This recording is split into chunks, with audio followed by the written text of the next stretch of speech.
안녕하세요. 자, 이번 시간에는 저번에 했었던 첫 번째 장비 리뷰에 이어서 두 번째 시간으로 제가 사용하고 있는 노트북, 두 번째 노트북을 리뷰를 해보려고 합니다.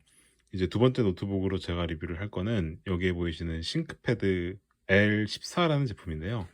어, 일단은 이 제품 같은 경우는 저번에 리뷰했었던 여기 옆에 있는 X220과 마찬가지로 싱크패드 라인업의 제품이고요. 그렇다 보니까 이 제품도 저번에 설명했었던 X220과 아주 유사한 특징들을 많이 가지고 있습니다. 일단 아주 깔끔한 올블랙 컬러 노트북이고요. 그리고 아주 튼튼합니다. 정말 튼튼해요. 그 밀리터리 스펙을 통과했을 정도로 아주 튼튼한 제품이고, 뭐 낙하 테스트, 고온 테스트, 그리고 뭐 진동, 뭐 모래, 뭐 저온, 고온, 그런 말 그대로 어떤 험악한 환경에 가더라도 버틸 수 있는, 그러니까 미국 군대에서 사용해도 견딜 수 있는 그런 미 국방성의 가혹 테스트 항목들을 모두 통과한 노트북이라고 보시면 될 것 같고요. 그렇다 보니까 정말 튼튼하고 견고합니다. 자, 그럼 제가 이제 이 노트북을 왜 골랐고, 그리고 이 노트북을 제가 왜 쓰고 있는지 그런 내용들을 설명을 드려보도록 할게요. 일단 이 제품 같은 경우는 제가 작년 8월에 출시가 됐을 때 처음 구매를 했고요. 이 제품의 스펙 같은 경우는 간단히 설명을 드리자면은, 이 제품에는 현재 라이젠 7 4750U라는 제품이 들어가 있어요. 이게 그 라이젠 7 프로 제품인데요. 이 제품이 8코어에 16 스레드, 그러니까 즉 8코어에 16 스레드 제품. 그러니까 노트북 PC인데도 불구하고 코어가 무려 8개의 16 스레드 제품이라서 아주 파워풀한 성능을 가지고 있는 노트북입니다. 그러니까 거의 노트북이라고 보기가 힘들 정도로 아주 파워풀한 CPU가 들어가 있어요. 뭐 비록 이게 아시는 분들은 아시겠지만 저전력 CPU이긴 한데, 나중에 이 부분은 제가 이 노트북을 왜 구매했는지 자세한 설명을 더 드리도록 할 거고요. 그리고 현재 이 노트북에는 32GB의 램이 들어가 있습니다. 제가 구매했을 당시에는 이게 8GB가 기본으로 들어가 있었는데, 이 노트북을 이제 제가 나중에 설명드리겠지만 이 노트북은 램 교체가 가능해요. 램을 교체할 수가 있어가지고 이제 제가 램을 교체를 해서 32GB 램을 제가 탑재를 했고요. 그리고 SSD도 기본 제공이 256개가 있었는데 512GB로 업그레이드를 했습니다. 그래서 그렇게 스펙이 지금 구성이 되어 있고요. 가격 같은 경우는 제가 이 제품을 작년에 한 80만 원인가 할인받아서 구매를 했어요. 본체만 80만 원 주고 구매를 했고, 그리고 여기에서 이제 램이랑 SSD 업글을 다 포함해서 한 100만 원? 100만 원 정도 들여가지고 이 노트북을 지금 구매 쓰고 있는데, 사실 100만 원 제품인데 8코어에 16스레드에 32GB 램에 512GB SSD를 담고 있는 노트북이 흔하진 않죠. 정말 가성비 측면에서는 이만한 노트북이 없다 라고 감히 말씀드릴 수 있을 정도로 정말 훌륭한 노트북입니다. 자, 그럼 이제 상세하게 좀 더 살펴보면, 이 노트북 같은 경우에는 14인치 노트북이거든요. 14인치 노트북인데 이게 보시면 아시겠지만 상당히 그 요즘 나오는 제품치고는 두꺼워요. 두껍습니다. 보시면 아시겠지만 되게 두껍거든요. 노트북이 되게 두껍고 헤비합니다. 그리고 14인치인데도 불구하고 요즘 나온 노트북 치고는 상당히 무거운 노트북에 속해요. 이게 1.7kg인가 되는 걸로 알고 있습니다. 제가 자세하게 무게는 재지만 않았는데 한 1.7kg에 근접할 정도로 무겁습니다. 근데 이게 공학 측면에서 봤을 때 사실 무게가 많이 나가고 그 두께가 두꺼우면, 사실 요즘 나온 노트북들은 다 얇고 가볍잖아요, 그죠?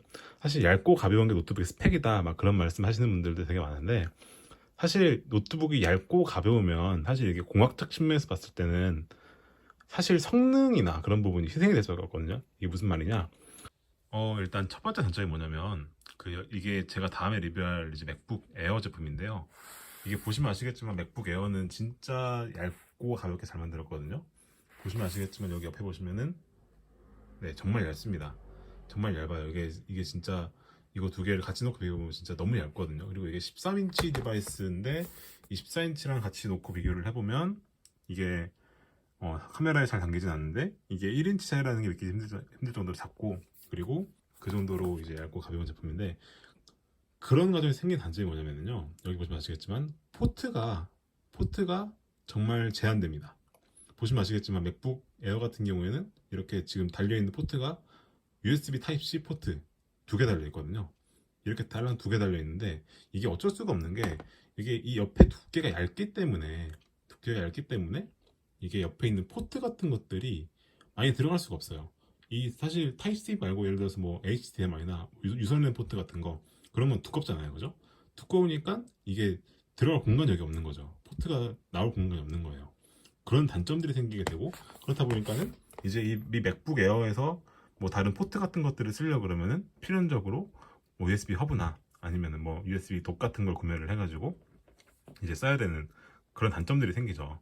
근데 반면에 이 싱크패드 L14 같은 경우에는 정말 무겁고 두껍습니다. 근데 대신에 얘는 옆에를 보시면 포트가 정말 많이 달려 있어요. 포트가 정말 많이 달려 있거든요. 보시면은 여기 옆에는 USB Type-C 포트 두 개가 달려 있고요. 그리고 여기 USB-A 포트도 있고, 그리고 HDMI, 그리고 유선 랜 포트까지 달려 있습니다. 그리고 여기 보시면 아시겠지만 이게 사실 쓸 일이 별로 없긴 한데 스마트 카드 리더기라고 해서 기업체에서 쓰는 그런 카드 리더기 달려 있어요. 그리고 여기 이제 그 다른 쪽도 보시면 다른 쪽에도 USB Type A 포트가 하나 더 달려 있고, 그리고 여기 이렇게 USB 헤드폰 잭까지 달려 있는 거 보이시죠? 그죠? 이렇게 포트가 되게 다양해져요. 그래서 사실 그래서 이제 제가 이 노트북을 계속 쓰는 이유기도 한데 포트가 정말 확장성이 너무 좋고 다양합니다. 그래서 제가 어디를 가야 될 때 사실 그 USB 허브 같은 걸 따로 챙겨 나가야 되는 상황이 생기면 사실 무게가 가볍다고 해도 사실 허브를 챙겨 나가면 허브가 무겁잖아요. 그죠? 허브도 성능 좋은 거 쓰면 좀 되게 무게가 많이 나가는데 사실 그런 걸 생각하면은 허브를 굳이 안 챙겨도 되고, 내가 예를 들어서 어디 나가가지고 뭐 발표 같은 걸 해야 돼서 HDMI 연결을 해야 되는데 혹은 무선랜 연결을 해야 되는데 이제 그런 상황에서 허브를 같이 가지고 나가면 사실 맥북 에어를 들고 나가나 얘를 들고 나가나 별다른 차이가 없거든요. 별다른 차이가 없어요, 무게 측면에서 봤을 때. 근데 이제 얘를 들고 나가면은 이제 그냥 뭐 포트 같은 거 다 달려 있으니까 허브도 챙길 필요 없고, 사실 맥북 에어에 허브 같은 거 같이 챙겨 나가려고 그러면은 저는 되게 여러분들도 그럴 수 있겠지만 되게 덜렁거리는 사람이거든요. 근데 그러다 보니까는 막 허브를 안 챙겨 나갈 때도 있고 그러면 막 되게 난감해진 상황이 발생할 수 있거든요. 예를 들어서 내가 정말 HDMI 케이블이나 뭐 USB 필요한데 허브를 안 챙기고 나가면 진짜 맥북 같은 경우는 방법이 없는데, 근데 얘는 그럴 일이 없죠. 그냥 노트북 하나 달라 들고 나오면 되는 거니까. 그죠? 그렇다는 장점이 하나가 있는 거고요. 그리고 이제 두 번째 장점은 뭐냐면 성능 측면에서의 장점인데, 이제 이거는 제가 이 노트북의 합판을 열어가지고 공개를 해드리면서 설명을 한번 드려보도록 할게요. 네, 지금 보고 계신 게 지금 L14의 합판을 제가 개봉을 한 겁니다. 일단은 이 노트북은 합판도 되게 여러 개 쉽게 되어 있어가지고 분해도 되게 쉽고요. 그래서 분해를 하면은 아까 말씀드렸던 대로 램도 업그레이드 할 수 있고, 보시면 여기 램 슬롯이 이렇게 하나, 두 개가 있는 게 보이시죠? 그죠?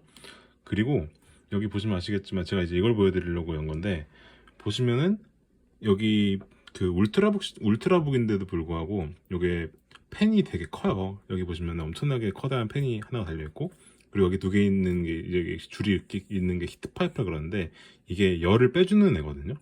열을 빼주는 애. 근데 이게 보시면 아시겠지만 되게 두껍고 두 개나 들어가 있죠.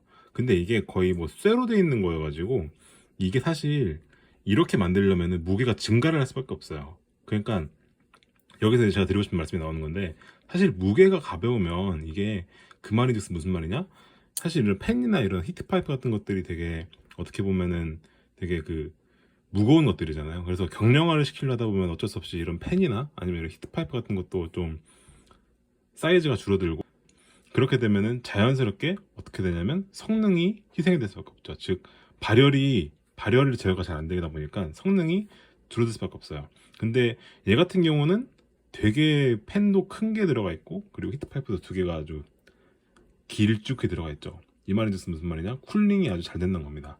그래서 제가 사실 이것보다 더 상위 모델을 구입할 돈도 있었거든요. 그러니까 예산을 봤을 때 더 상위 모델을 구입할 돈도 있었는데, 더 상위 모델 같은 경우에는 얇았어요.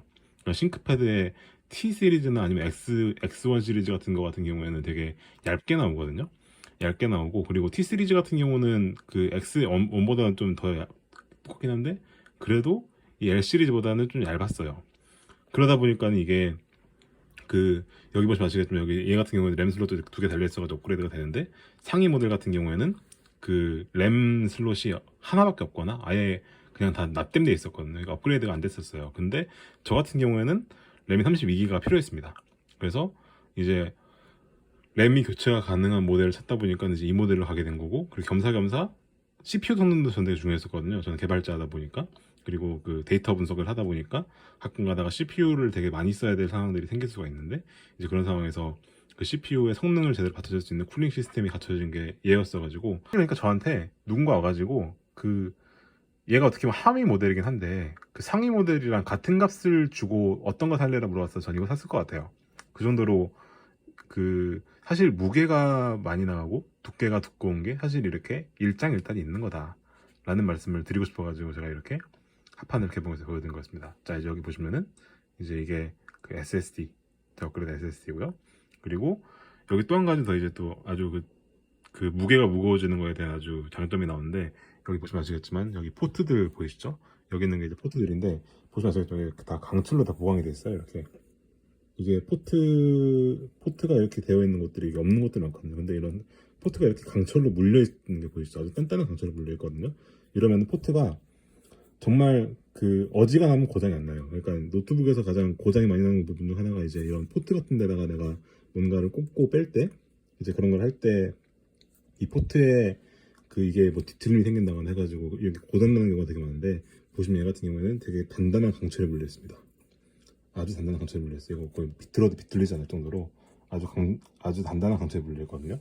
그래서 사실 이런 것들도 무게를 생각하면은 이거 자체가 무게가 나가는 거잖아요. 그죠? 그래서 경량화를 목적으로 한다 그런 것도 다 빼기 마련인데, 근데 얘 같은 경우에는 무게 같은 거는 따로 신경 안 쓰고 그냥 견고함을 추구를 한 거죠. 견고함을 추구를 만들다 보니까 이제 이렇게 만들어진 거라고 보시면 돼요.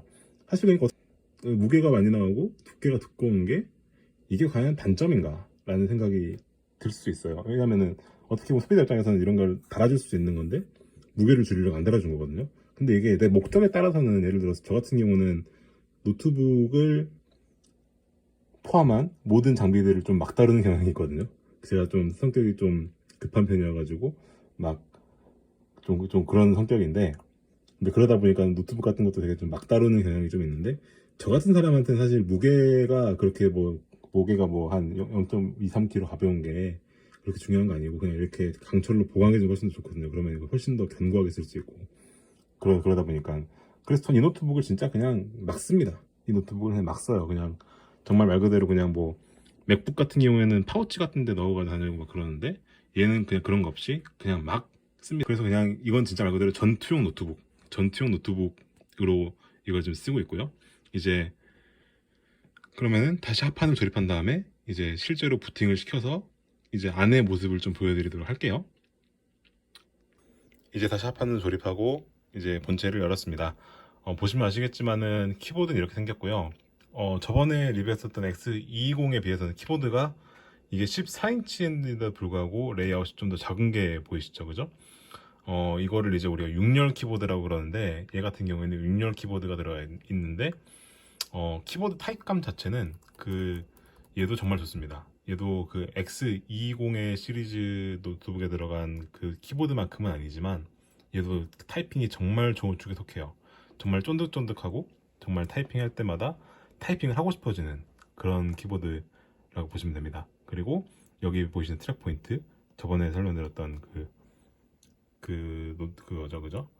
이제 그건데, 이제 이렇게 트랙 포인트 이렇게 되는 것도 보이실 거고, 그리고 여기 버튼들도 다 있고요. 그리고 얘 같은 경우에는 지문 인식이 달려 있습니다. 그래서 이거를 인식을 시키면 이렇게 바로 로그인이 되는 거를 보실 수가 있으실 거예요.